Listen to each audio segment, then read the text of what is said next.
네, 안녕하세요. 렉스쉐어스 오기석입니다. 종종 나오다가 지금 한 달 반 만에 이제 나오는 것 같은데 오랜만에 이제 사다경제 출연하게 돼서 너무 반갑고요. 그리고 오늘은 이제 최근 시장 트렌드라고 볼 수 있는 기술주 그리고 FOMC, 케빈 워시 이야기 그리고 가장 최근 핫한 이야기 중에 하나인 스페이스X 관련한 뒷이야기들을 조금 한번 풀어볼까 하고 있습니다.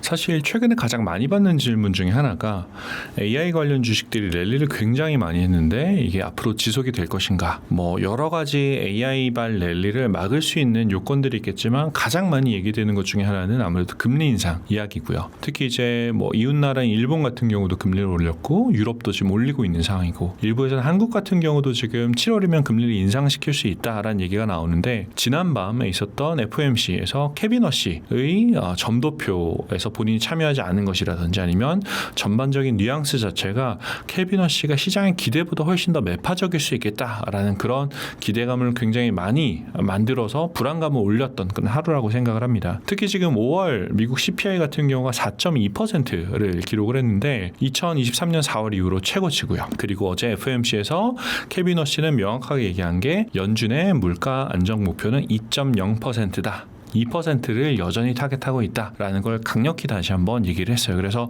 지금 기준 인플레이션 예상치의 2배 가까운 수준의 인플레이션을 보이고 있기 때문에 이 부분으로 인해서 시장에서는 올해는 금리 인하는 더 이상 하지 않겠구나, 오히려 금리 인상을 할 가능성이 높겠구나 라는 그런 지금 기대감이 시장에 존재하는 것 같습니다. 다만 사실 이제 조금 더 생각해야 되는 것 중에 하나는 여러 가지가 있지만, 한편에서는 지금 금리 인상을 막기 위해서 굉장히 고군분투하고 있는 분들이 좀 계신데, 그 중에 한 분이 지금 사실 도널드 트럼프 대통령이다 라고 얘기를 해도 될 것 같고요. 어젯밤에 있었던 이란과의 평화협정 혹은 MOU 같은 경우는 그 문구 하나하나만 뜯어보면 사실 미국 입장에서는 어떻게 보면 좀 굴욕적일 수 있는 그런 MOU가 되었지만, 반대로 생각해보면 지금 트럼프 대통령이 어떤 형태로든 미국 주식시장을 상방으로 이끌려고 하는 목표가 있기 때문에 이번 이란과의 MOU를 맺지 않았나라는 생각을 하고 있고요. 결국은 유가가 100불선까지 갔던 게 다시 전쟁 이전인 60에서 70불선까지 하락한다라고 하면 아무래도 전반적인 생산자 물가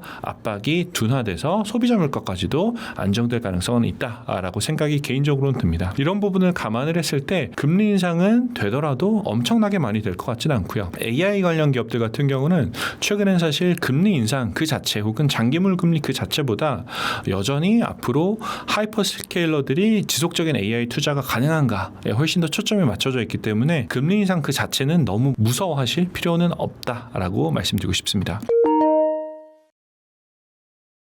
지금 사실 문제에서 답을 주셨다라고 생각을 하고 있는데, 이게 투자가 줄어들면 사실 지금 AI 관련해서 상승했던 모든 종목들이 일반적으로 어느 정도까지는 후퇴할 가능성이 있다라고 생각을 합니다. 버블이라기보다는 지금은 강력한 레버리지가 들어있는 투자 사이클이다라고 개인적으로 생각을 하고 있고요. 결국 여기서 투자자들이 현재 지금 지켜보는 것들은 엔비디아도 그렇지만 여러 가지 하이퍼스케일러들, 미국 대형 빅테크들이 자금 조달을 하는 것을 보고 앞으로 어느 정도 수준의 그럼 실제 이익을 낼 수 있을 것인가에 지금 초점을 맞추고 있거든요. 이런 부분들 같은 경우가 앞으로 더 중요한 관전 포인트가 아닌가라는 생각이 들고, 종종 어떤 분들은 지금 2000년대 닷컴 버블과도 비교하시는 분들이 여전히 있지만, 사실 그때는 정말로 이제 매출이 없는 회사가 주가가 굉장히 많이 올라갔던 거고, 지금 같은 경우는 지금 빚을 내고 있는 회사들 같은 경우는 이미 돈을 굉장히 잘 버는 기존 사업들이 있습니다.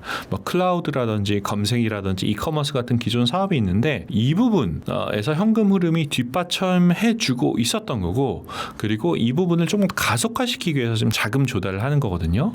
그렇기 때문에 2000년대와의 직접적인 비교는 사실 무의미하다라고 저번 방송에서 한번 말씀드렸던 것 같고, 현재 위험할 수도 있는 신호는 지금 하이퍼스케일러들이 자본주의 투자, 특히 이제 지금 AI 데이터 센터에 투자하는 비중이 본인들이 벌어들이는 현금 흐름의 94%까지 지금 올라오고 있습니다. 굉장히 지금 빠르게 상승하고 있는데, 이 부분을 지금 매출로 다시 가속화시킬 수 있는 그런 전환이 나올 수 있을지, 앞으로 한 분기, 두 분기 정도 실적 발표 그리고 가이던스를 계속 보시면서 대응하시는 게 현명하지 않을까라는 생각이 듭니다. 사실 이론적으로만 생각하면 이 순환 출자에서 한 기업이 무너지면 나머지 기업들이 무너질 가능성은 있습니다. 다만 지금 같은 경우는 순환 출자의 고리가 아직 상대적으로 매출이 나오지 않는 AI 기업들끼리, AI 소프트웨어 기업들끼리의 상호 출자가 아니라 뭐 엔비디아처럼 강력한 현금 흐름을 가지고 있는 기업들, 아니면 마이크로소프트, 구글처럼 기존에 강력한 사업을 가지고 있던 기업들이 AI 기업에 투자를 하면서 그들의 성장을 도와주고 있는 형태거든요. 이제 그렇기 때문에 한 고리가 끊어진다라고 하더라도 나머지 고리까지 번질 가능성은 굉장히 낮다라고 생각을 하고요. 다만 이제 반대로도 생각을 해보면 그러면 끊어지는 고리가 어딜 것인가? 뭐 현실적으로 구글이나 마이크로소프트 같은 기업들은 되지 않을 가능성이 크다라고 보고, 반대로 엔트로픽이나 오픈 AI, 특히 최근에 오픈 AI에 대해서 여러 가지 좀 다양한 분석들이 나오고 있는데, 이번 주 사실 제가 지금 한국에 잠깐 들어와서 여의도 콜레드 호텔에 가니까 엔트로픽에서 행사를 하더라고요. 한국 이제 기업들 대상으로 행사를 하는데, 그것 때문에 샘 알트만이 한국에 원래 올 계획이지만 오지 않았다라는 얘기도 돌 정도로 지금 엔트로픽과 오픈 AI의 경쟁이 심한 그런 상태예요. 이런 상황에서 만약에 오픈 AI가 기존에 가지고 있던 헤게모니가 엔트로픽으로 많이 넘어가 버린다라고 하면 사실 오픈 AI 개별 기업 입장에서는 조금 위험할 수도 있지 않을까라는 생각을 해볼 수는 있고요. 현재로 보면 사실 엔트로픽이나 오픈 AI나 둘 다 잘 성장하고 있는데 시장에서 그 기업들에 대한 성장에 대한 기대감이 워낙 높기 때문에 그 부분은 좀 부담으로 작용할 수 있을 것 같습니다. 가능성은 어느 정도는 있다고 봅니다. 다만 지금 올해 오픈 AI, 엔트로픽, 그리고 얼마 전에 있었던 스페이스X까지 합치고 나면 올해만 그 대형 3사가 자금 조달해야 된 게 원화 기준으로 거의 한 350조 원 정도 되거든요. 350조 원 정도 되는데 작년에 1년 동안 미국에서 있었던 IPO 모든 걸 다 합친 것보다 몇 배 이상 큰 규모예요. 그렇기 때문에 일반적인 수준의 IPO가 아니라 완전 초대형 IPO가 최소 3건이 지금 예정이 되어 있는 상태고, 사실 과거로 조금 돌이켜보면 특히 홍콩 시장에 일찍부터 투자하셨던 분들은 텐센트가 상장할 때라든지 알리바바가 상장할 때라든지 혹은 나머지 중국 대형 회사가 홍콩 시장에 상장할 때 그 시장에 상장하기 위한 청약에 들어가기 위해서 기존에 투자하던 종목들을 많이 팔면서 시장이 좀 움직였던 거를 보셨던 분들이 분명히 계실 거예요. 그래서 이번 같은 경우도 스페이스X 상장이 워낙 큰 규모로 자금을 모이기 때문에 좀 불안하지 않느냐 그런 얘기도 있었지만 이번 스페이스X 상장을 놓고 보면 시장에서는 현재 이 정도 규모의 IPO도 충분히 소화할 정도의 시장의 유동성은 있는 것 같다라고 평가를 일단 내려볼 수 있을 것 같고요. 그렇기 때문에 학습 효과를 생각해 본다면 스페이스X 건에서 시장이 뒤로 물러나지 않았기 때문에 엔트로픽이나 오픈AI가 상장한다라고 하더라도 시장에 줄 수 있는 충격은 어느 정도는 제한적일 거다라고 생각은 좀 듭니다. 저는 중장기적으로는 상승의 신호탄으로 이제 볼 수 있을 것 같고요.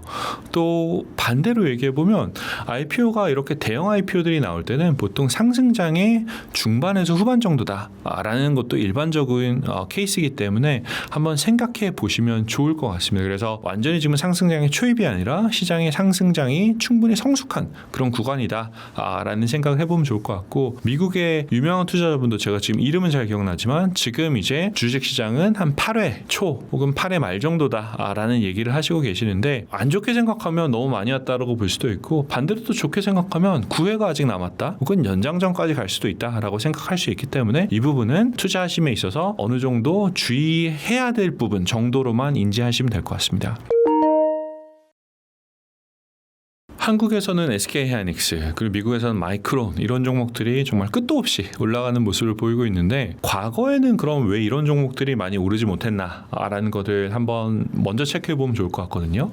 과거 같은 경우는 이제 이런 메모리 산업 같은 경우는 굉장히 전통적으로 경기를 많이 타던 산업이에요. 예를 들어서 뭐 개인 PC 수요라든지 아니면 회사의 서버 수요라든지 시장에 호황이 있을 때 대량 주문이 들어오고 그 대량 주문을 처리하기 위해서 공장을 증설을 하고, 반대로 경기가 침체가 되면 해당 수요들이 훅 줄어들면서 늘어난 공장 설비를 변동비라도 뽑기 위해서 이제 치킨 게임으로 이제 가격 전쟁을 하던 그런 시절들이 과거 한 20년 동안 있었던 일반적인 패턴이기 때문에 투자자들 입장에서는 안정적인 그 주식을 훨씬 더 선호하거든요. 그렇기 때문에 반도체 기업들이 밸류에이션을 상대적으로 못 받았던 그런 과거가 있었는데, 지금 같은 경우는 사실 AI의 본격적인 도입으로 인해서 아예 좀 바뀌게 되어버렸습니다.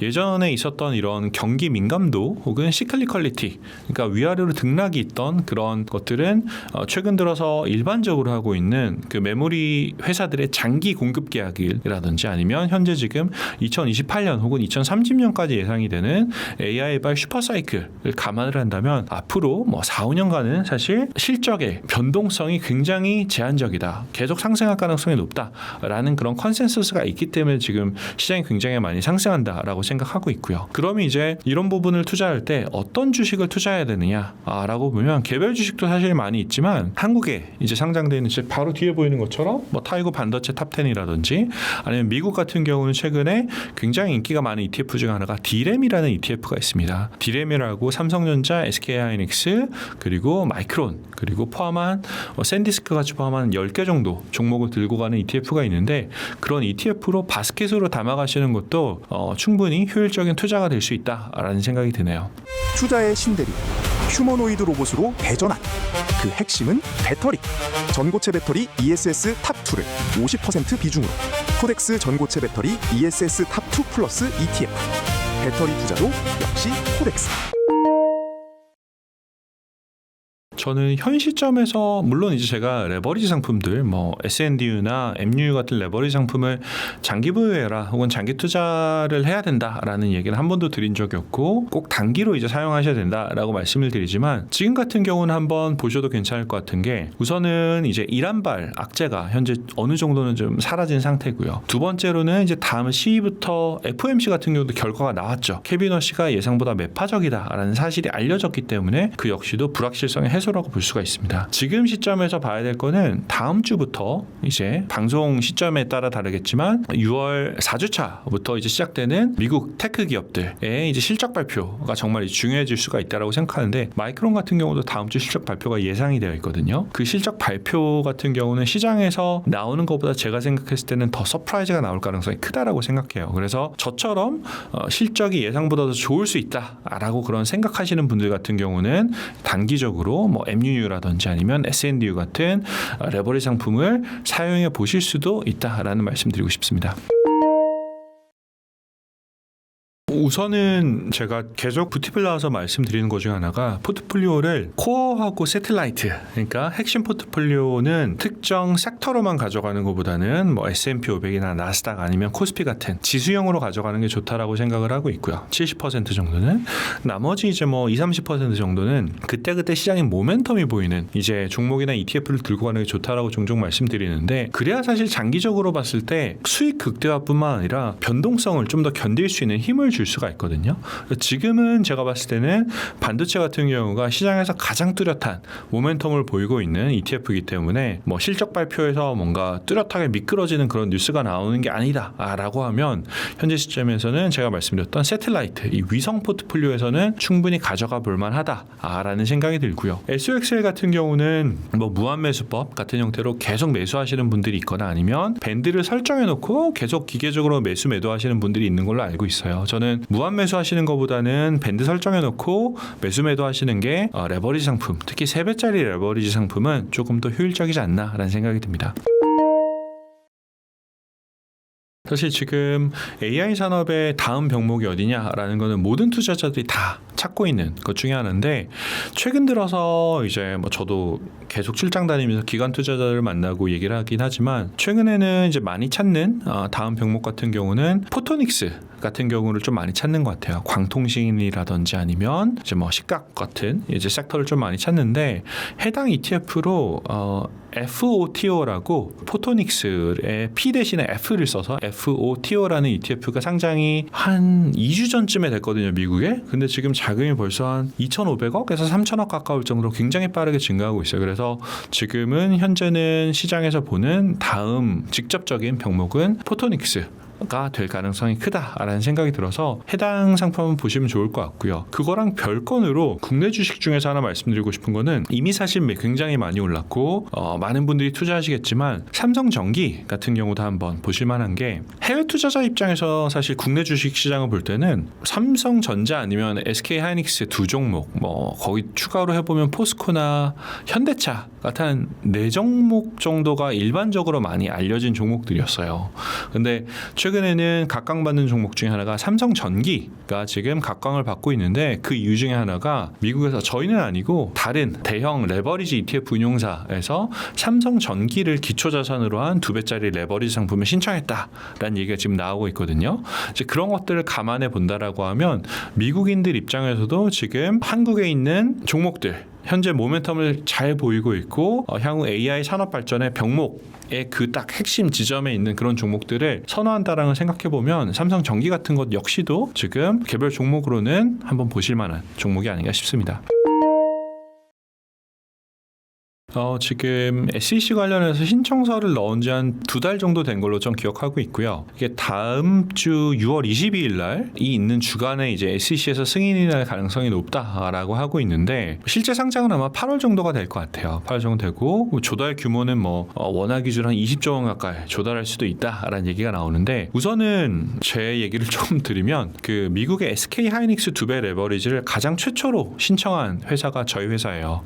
저희 티렉스 브랜드로 가장 최초로 신청을 했고 그리고 사실 그거를 제가 하자고 했습니다. 저희 미국 본사 분들한테 ADR 상장 신청 뉴스 보자마자 바로 이제 메일 보내가지고 우리도 이 상품 내자라고 지금 얘기를 한 상태고요. 그래서 아마 상품 출시가 되면 저희가 제일 먼저 출시할 것 같은데 근데 이게 어떤 의미가 있냐라고 하면 레버리지는 필요하신 분들만 하시면 되고 SK 하이닉스가 미국에 상장된다라고 하는 거는 미국에 보면 사실 여러 펀드들 개인들도 사실 마찬가지지만 기관 투자자들 같은 경우도 미국 주식에 상장된 주식이 아니면 투자를 못하는 분들이 굉장히 많아요. 물론 이제 일부 많은 또 고객분들은 한국에 상장된 SK 하이닉스 직접 투자하시지만 미국에 ADR이 상장이 된다라는 거는 미국 안에서 또 직접 미국 안에서밖에 투자할 수 없었던 투자자들이 투자하기 때문에 수급 측면으로 봤을 때 SK 하이닉스의 밸류에이션을 한 단계 더 끌어올려 줄 수 있는 굉장히 좋은 기회가 아닐까라는 생각이 들고요. 그리고 그 이후로 지금 삼성전자라든지 나머지 종목들 같은 경우도 여러 가지 요청이 있는 걸로는 알고 있지만 저는 개인적으로 봤을 때 한국의 대형 종목들이 ADR로 상장되는 것은 국내 투자자들에게도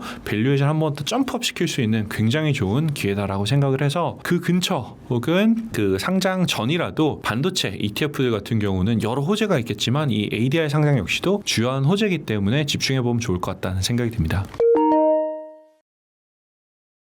사실 이제 현재로 보면 집중된 게 디램 관련 투자죠. 반도체 투자. 근데 2023년부터 4년, 5년, 6년 어떻게 보면 지금 4년 연속 지속되고 있는 그 빅테크 상승 사이클을 보면 매년 주도주는 계속 바뀌었던 것 같아요. 초기에는 사실 엔비디아 한 종목 위주로 계속 쭉 올라갔었던 것 같고 그 다음은 관련해서 클라우드 혹은 소프트웨어 관련 업종들이 올라갔고 그 다음에 또 다른 종목들이 올라갔고 그 지난 한 1년 사이에는 여러 종목들 중에서 반도체 종목들이 올라가고 오히려 엔비디아 같은 경우는 지난 1년 동안 사실 별로 재미가 없었어요. 그렇기 때문에 매 시점별로 계속 달라지기 때문에 현재 올라가고 있는 디램 관련한 반도체 사이클이 내년 내후년에도 계속 지속될 가능성은 저는 제한적이라고 봐요. 물론 실적은 계속 나아지겠지만 시장에서 찾는 주식 그리고 시장의 주가 자체는 사실 달라질 가능성이 있기 때문에 이런 부분은 우선 아셨으면 좋겠고요. 그리고 저는 그 변화의 포인트가 될 거라고 생각하는 게 언제냐면 엔트로픽 상장이 되지 않을까라는 생각이 듭니다.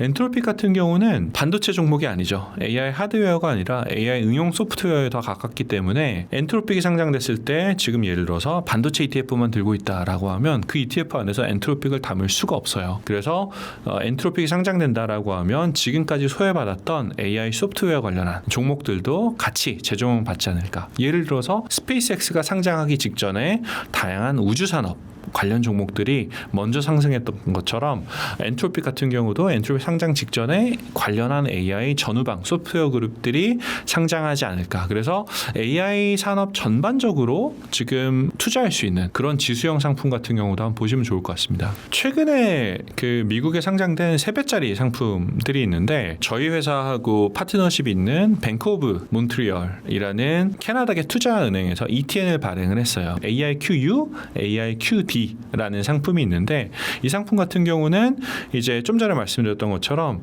AI 안에서 반도체라든지 아니면 소프트웨어라든지 각각 투자하는 게 아니라 전후방 그쪽의 밸류체인에 다 투자하는 상품이에요. 그래서 보통 3배짜리 상품이다라고 하면 한국에서 많이 하시는 게 TQQQ 많이 하시거나 아니면 SOXL 많이 하시거나 아니면 뭐 일부 분들은 FNGU나 BULZ 같은 걸 하는데 SOXL은 반도체만 사실 하고 있고요. BULZ랑 FNG는 빅테크 위주로 가고 있고 그리고 TQQQ 같은 경우는 나스닥 지수에 다 투자하고 있어요. 근데 나스닥 지수 같은 경우는 안정적이고 굉장히 좋은 지수긴 하지만 그 종목 자체가 테크 비중이 한 60% 정도 수준이거든요. 그 안에 들어있는 뭐 월마트라든지 이런 소비주 종목도 들어있기 때문에 기술주로만 사실 볼 수는 없어요. 그래서 각각의 주요 상품들이 특색이 있는데 지금까지 없었던 부분은 AI 산업에 다 투자하는 상품 없었는데 그 비어있는 공간을 AIQU하고 AIQD가 이번에 채우게 됐고요. 이 부분 같은 경우는 아직은 초기라서 좀 시장의 반응이나 성과는 좀 보셔야겠지만 제가 봤을 때는 AI의 하드웨어 그리고 소프트웨어를 아울러서 다 투자할 수 있는 조금 밸런스 있는 AI 투자가 되지 않을까라는 생각하고 있습니다. 저는 가능성은 있다고 봅니다. 지금 당장만 놓고 보면 사실 SOXL이 반도체 모멘텀이 워낙 좋기 때문에 단기적으로는 모멘텀이 좀 뒤지긴 하지만 장기적으로 봤을 때는 이제 좀 전에 보셨던 게 기초자산의 수익률이거든요. 기초자산의 수익률이 장기로 봤을 때 훨씬 더 좋기 때문에 그런 부분을 감안한다라고 해보면 올 뭐 하반기 혹은 그 이상까지도 괜찮은 수익을 보지 않을까라는 생각이 들고요. 다만 이 상품은 3배 레버리지 상품이기 때문에 앞에서 말씀드렸던 것처럼 너무 장기 투자로 가져가시는 건 사실 제가 사실 바라지도 않고요. 그리고 본인이 투자하시는 포지션 안에서 또 너무 많은 금액을 가지고 가실 필요도 없습니다. 그래서 AIQ 같은 경우는 저는 어느 시점에서 한번 보시면 좋을 것 같다라는 생각이 드냐면 엔트로피 관련해서 본격적인 상장 일정이 나오고 그리고 뭔가 로드쇼 관련한 구체적인 일정이 나와서 각종 언론이나 미디어 혹은 투자 업계에서 엔트로피와 관련한 AI 소프트웨어 혹은 AI 응용 산업에 대해서 관심이 많이 생길 때 그때는 사실 투자자분들이 그럼 반도체 다음은 뭐야? 라고 찾아갈 수 있다는 생각이 들거든요. 그때 사실 이제 기존에 뭐 SOXL을 많이 들고 계셨다든지 아니면 TQQQ만 들고 계셨다 하는 그런 고객분들한테는 AIQ라는 뭐 다른 하나의 대안 어떻게 보면 AI 섹터에만 투자하는 그런 상품도 있다라는 걸 말씀드리고 싶습니다. 우선은 한국에서 하시는 분들 같은 경우는 한국의 뭐 우주산업 ETF들 안에서 최근에 보면 25% 이상씩 담아가는 ETF들이 있는 것 같아요. 그래서 그걸 간접 투자하시는 게 하나의 방법이 될 수가 있고요. 아니면 사실 원주를 바로 투자하는 것도 방법이 될 수가 있습니다. SPCX라는 원주를 바로 투자할 수도 있고 또 하나는 더 공격적으로 가겠다라고 하시는 분들은 이거는 본인이 충분히 그 위험을 감내할 수 있다라고 하면 뭐 저희 회사에서 만든 SPAX라는 그 스페이스X 2배 레버리지 상품도 있거든요. 이것도 역시 저희가 제일 먼저 미국에 상장 신청을 제출을 한 상품인데 그 상품으로 단기적으로 한번 플레이해 볼 수도 있고 사실 그거보다는 오늘은 좀 더 말씀드리고 싶은 게 지금 나스닥 100 편입이라고 했는데 사실 나스닥 100은 어떻게 보면 7월 6일에서 뭐 7월 8일 의견은 좀 분분하지만 그때 일어나는 거고 당장 다음 주 월요일인 6월 22일부터 지수 편입이 시작이 됩니다. 어디서 시작을 하냐면 CRSP라고 아마 국내에서는 잘 모르시겠지만 제가 다녔었던 벵가드에서 많이 사용하는 지수 회사예요. 그래서 벵가드에서 제일 큰 ETF 중에 하나가 한국에서 좋아하시는 게 VUG라는 ETF가 있는데 그런 벵가드 그로스 ETF 안에 스페이스X가 편입이 될 예정이고요. 그래서 다음 주 초반에는 벵가드에서 스페이스X를 편입을 하고 그리고 약간 그 후반부 넘어가거나 되게 되면 이제 FTSE 러셀 이라는 지수 회사가 또 있는데 여기서는 아이쉐어에서 그러니까 블랙락의 아이쉐어에서 이 지수를 많이 활용을 해요. 근데 블랙락에서 지수 편입이 되고 나면 기계적으로 매수할 수밖에 없고요. 그 다음은 사실 저는 굉장히 큰 이벤트라고 보는 게 6월 29일인데 6월 29일은 MSCI 지수예요. 사실 MSCI는 ETF로만 놓고 보면 사실 그렇게 추정하는 비중이 좀 작을 수도 있어요. 다만 MSCI 힘은 어디서 나오냐면 국민연금 같은 대형 연기금, 노르웨이 국부펀드 아니면 뭐 캘리포니아 공무원 연금 그러니까 말만 들어도 엄청나게 커다란 그런 이제 연기금에서 기본적인 주식형 벤치마크로 사용하는 게 MSCI입니다. 그렇게 되면 내부 평가 목적의 벤치마크에 스페이스X가 들어온다라고 하면 그 안에 있는 매니저들은 스페이스X를 편입하지 않거나 결정할 수 있는데 보통은 사실 이렇게 대형주가 들어오면 좋던 싫던 어느 정도는 편입을 하는 게 일반적입니다. 그래서 저는 MSCI가 편입되는 6월 29일 전후로 굉장히 시장의 수급이 한번 꼬일 거라고 생각하고요. 또 마지막으로 아까 말씀드렸던 나스닥 같은 경우가 7월 6일에 나스닥 100 지수에 지금 편입이 될 예정인데 이때 뭐 추정치가 뭐 한 10조 원 가까이 지금 그 스페이스X를 편입할 가능성이 있다라는 얘기들이 나오고 있어요. 이 추정치는 사실 기관마다 다 다르긴 하지만 어쨌든 굉장히 대규모의 자금이 들어올 수 있기 때문에 당장 뭐 다음 주 월요일부터 7월 6일 약 한 3주간의 기간 동안 2주 반 정도 기간 동안 지수회사들에서 스페이스X를 편입하면서 수급이 꼬여버리는, 다시 얘기하면 매도자보다는 어쩌면 매수자들이 훨씬 더 많이 생기는 그런 국면이 될 수도 있다라는 것도 참고해 주시면 좋겠습니다. 두배 ETF도 같이 저는 오를 거라고 생각해요. 기본적으로 두배 ETF가 오르려면 원주가 사실 SPCX 원주가 올라야 되는데 원주를 이제 그 대형 운용사들 인덱스 펀드나 아니면 ETF 혹은 패시브 자금들에서 편입을 시작을 할 거고요. 레버리지 ETF의 특성상 그날 예를 들어서 스페이스X가 한 5% 상승했다. 라고 가정을 하면 그러면 레버리지 상품들은 그 상승한 날 종가 기준으로 추가 포지션을 또 매수를 해야 됩니다. 그래서 이런 메커니즘들이 있기 때문에 장 종료 시점 근처에 가격이 상승할 가능성도 충분히 있을 것 같아요. 이런 메커니즘은 사실 지금 한국에 상장되어 있는 SK하이닉스 레버리지 상품도 동일하거든요. 그래서 좀 다른 얘기지만 SK하이닉스 ETF가 한국에 지금 제가 아는 게 한 7, 8조 원 정도 있는 걸로 알고 있고 홍콩에 상장된 게 또 한 15조 원 이상 있는 걸로 알고 있어서 합치면은 레버리지 ETF 규모만 지금 25조 원 혹은 많이 보면 30조 원 가까이 됩니다. 그럼 30조 원이라고 하면 레버리지 상품은 2배 수익률을 만들기 위해서 60조 원만큼의 투자를 하고 있어요. 그 펀드 안에서 총 2배만큼 투자를 하는데 결론적으로 말씀드렸을 때 예를 들면 60조다라고 하고 SK하이닉스가 그냥 10% 올랐다라고 하면 ETF 매니저는 뭘 해야 되냐면 장 종료 시점에 60조의 10%인 6조 원만큼을 추가로 매수를 해야 됩니다. 그래서 최근에는 사실 뭐 SK하이닉스가 주가가 굉장히 많이 올라가는 원인 중에 하나로 이제 레버리지 ETF들 규모가 늘어났기 때문에 그렇다라는 얘기도 있는데 스페이스X 같은 경우는 아직 시가총액이랑 거래량 비교해서 레버리지 ETF들이 규모가 그렇게 크진 않아요. 현재 시점에서는. 그렇기 때문에 임팩트는 좀 작을 수 있겠지만 기본적으로 원주가 지수 편입으로 인해서 올라가게 되면 2배 레버리지 ETF들은 거기에 2배만큼 이제 올라가는 걸 기대해 볼 수 있을 것 같습니다. 맞습니다. SPCX가 저희가 이제 Trex라는 저희 ETF로 레버리지 상품을 출시하는데 Trex에서 렉스는 저희 렉스고요. 렉스 쉐어즈고 앞에 T는 터틀 캐피탈이라는 회사예요. 근데 원래 터틀 캐피탈에서 SPCX라는 티커로 스펙 ETF, 한국에서도 스펙 종종 상장되어 있는 걸 아는데 미국에 상장된 스펙 ETF를 가지고 있던 ETF의 티커가 SPCX였습니다. 근데 어느 순간 사실 SPCX 티커가 그 ETF 티커가 바뀌어버리고 일론 머스크가 가져갔죠. 스페이스X에서. 보통 이런 일들이 ETF 업계에서는 종종 발생을 하는데 하나 그냥 재미있는 얘기로 이번에 디램 ETF로 굉장히 한국에서도 유명해진 라운드힐이라는 ETF 운용사가 있거든요. 그 ETF 운용사가 원래 가지고 있던 메타버스 ETF가 있었는데 그 티커가 메타였어요. 근데 그게 언제 바뀌었냐라고 하면 이제 페이스북이 메타로 사명을 변경하면서 페이스북 주식의 티커가 바뀌었죠. 메타로. 그때 뭐 시장에 공공연하게 알려진 사실인데 그 라운드 1에서 약간 티커를 바꾸는 대가로 700억 원 정도를 줬다. 라는 얘기를 제가 들은 적이 있습니다. 이번 SPCX 같은 경우는 제가 그 저희 터틀 캐피탈 창업자인 맷 터틀한테 물어는 봤는데 알려는 주진 않는 것 같고요. 제 생각에는 메타만큼은 못 받았을 것 같은데 메타는 사실 그 딱 네 글자로 완결하잖아요. 근데 SPCX는 그 정도까지는 아니라서 좀 못 받긴 했겠지만 그래도 돈을 받고 티커를 넘기지 않았을까라는 생각이 듭니다. 우선은 저는 뭐 결론적으로 보면 장기지수 투자는 당연히 유효하다라고 생각을 하고 있고요. 다만 이제 좀 바꿔야 되는 거는 MSCI 선진국 지수에 저희가 바로 편입이 되는 게 아니라 만약 되면 그 관찰 대상국, 그러니까 와치리스트라고 하는데 와치리스트에 등재가 되고 아마 1년 있다가 이제 내년 7월에 이제 선진국 지수 편입이 결정이 날 거예요.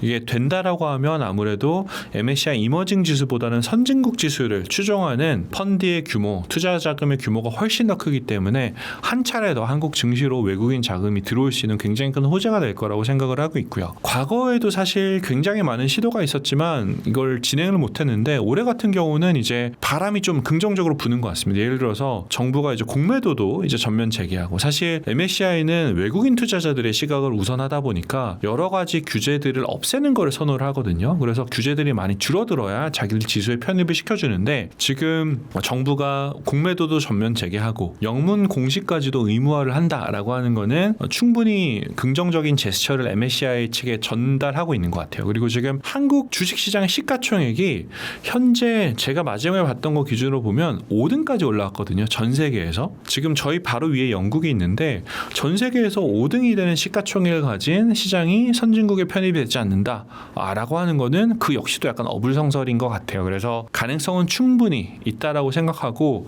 뭐 선진국 지수에 편입이 되면 한국에 들어온 자금 규모가 어느 정도냐라고 했을 때 이것도 추정치마다 다 다르지만 뭐 많으면 50조 원 이상의 자금이 한꺼번에 들어올 수도 있다라는 그런 얘기들이 있어서, 어쨌든 연금 계좌 관점에서는 지금 국내 주식들 같은 경우는 밸류에이션 업사이드 사이클이 있는 상태고, MSCI 선진국 지수 편입까지 된다라고 하면 훨씬 더 장기적으로 탄탄한 가능성을 보여주는 게 아닌가 싶습니다.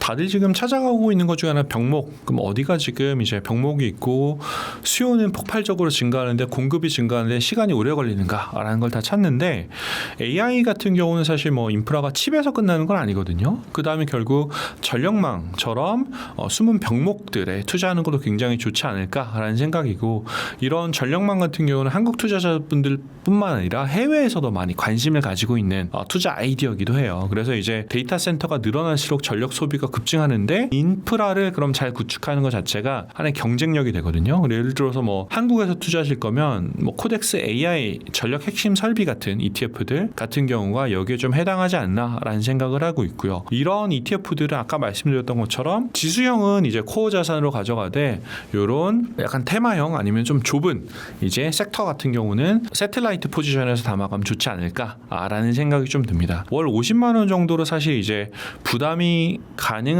그런 금액을 놓고 보면 개별 주식으로 가시는 것보다는 어쩌면은 ETF로 가시는 게 훨씬 더 한 번에 다양하게 많은 종목들을 투자할 수 있어서, 말씀드렸던 것처럼 코덱스의 뭐 AI 전력 핵심 설비 혹은 나머지 한국에 있는 나머지 전력망 관련한 ETF들 한번 보시면 좋을 것 같아요.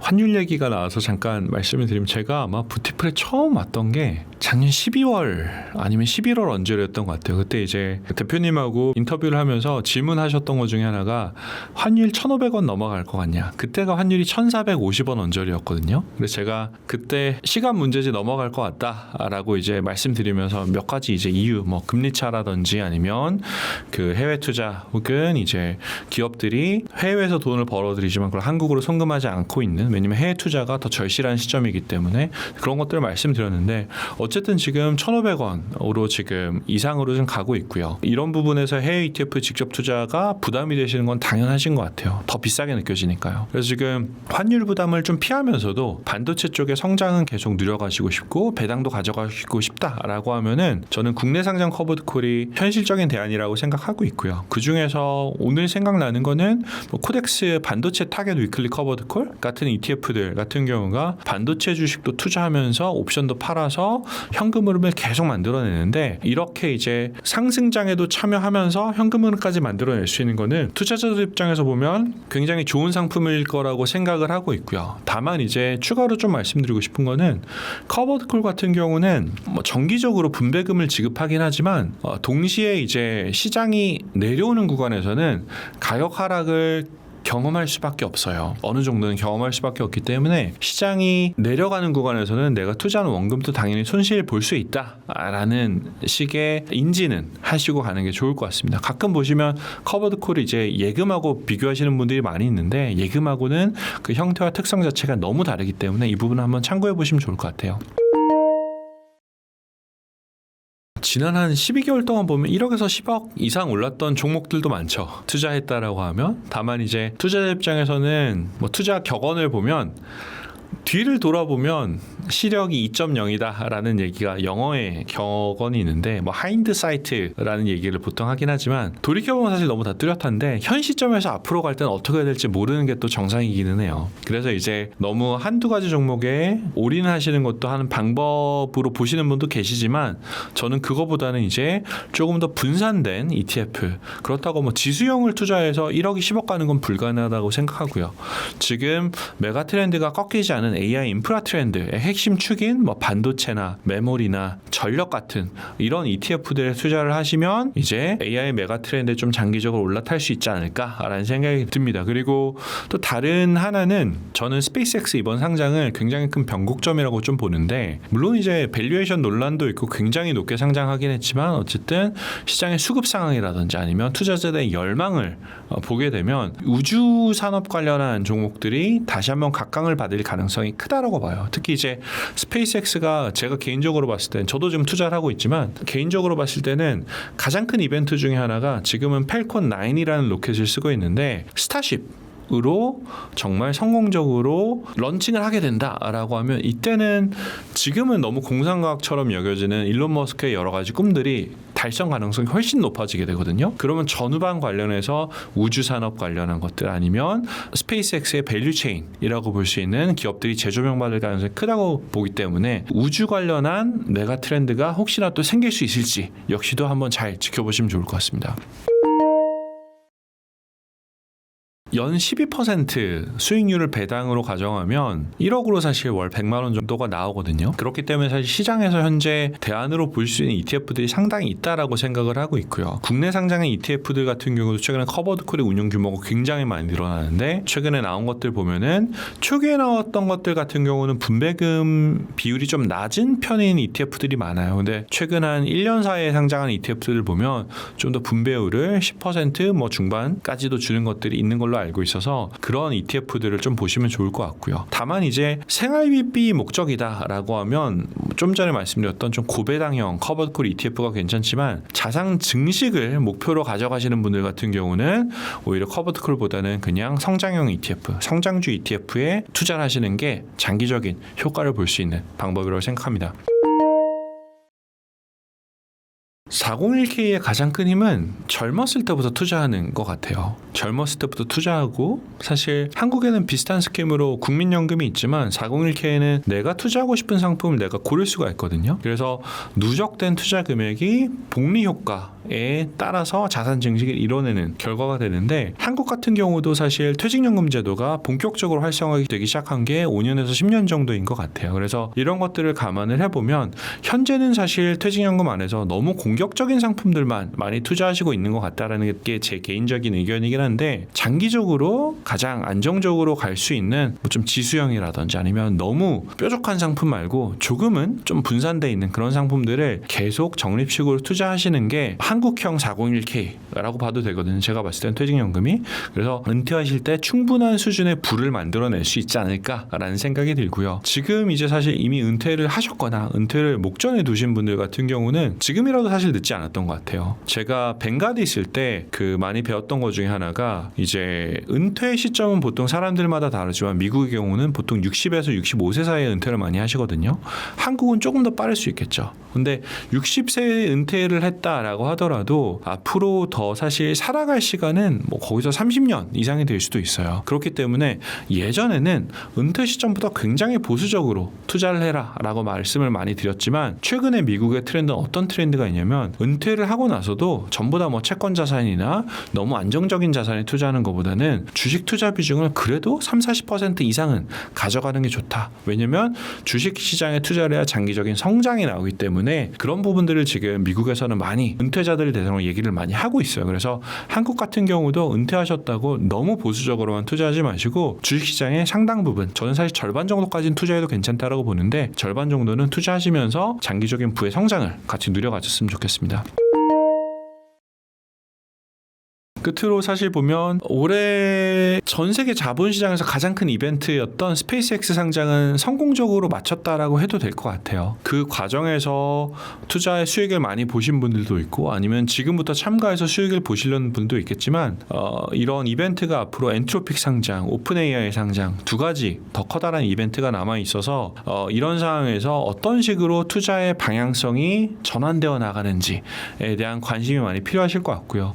제가 오늘 드리고 싶은 말은 이제 아까 말씀드렸던 것처럼 과거 4년을 보면 매 1년마다 주도주는 항상 바뀌어 왔어요. 한때는 엔비디아가 끝없이 상승할 것 같았지만 엔비디아의 상승세는 멈춰 있었고 클라우드가 끝없이 상승할 것 같았지만 사실 그것도 어느 정도 멈춰 있고요. 지금은 디램이 끝없이 상승할 것 같고 여전히 모멘텀은 굉장히 좋지만 어느 시점에는 사실 다른 투자 아이디어들이 시장을 주도할 가능성이 있어요. 그리고 저는 개인적으로 그게 아까 말씀드렸던 것처럼 엔트로픽 상장 전 뭐 한 달, 두 달 전부터 여러 가지 다양한 투자 아이디어들이 나오면서 이제 시장에 또 새로운 트렌드가 불지 않을까라고 생각을 하고 있는데 이런 트렌드들을 잘 놓치지 않고 따라가시되 핵심 투자는 말씀드렸던 것처럼 지수형으로 뭐 70% 정도는 가져가시고 나머지 이 트렌드 투자는 30% 정도로만 유지해 주시면 좋을 것 같습니다.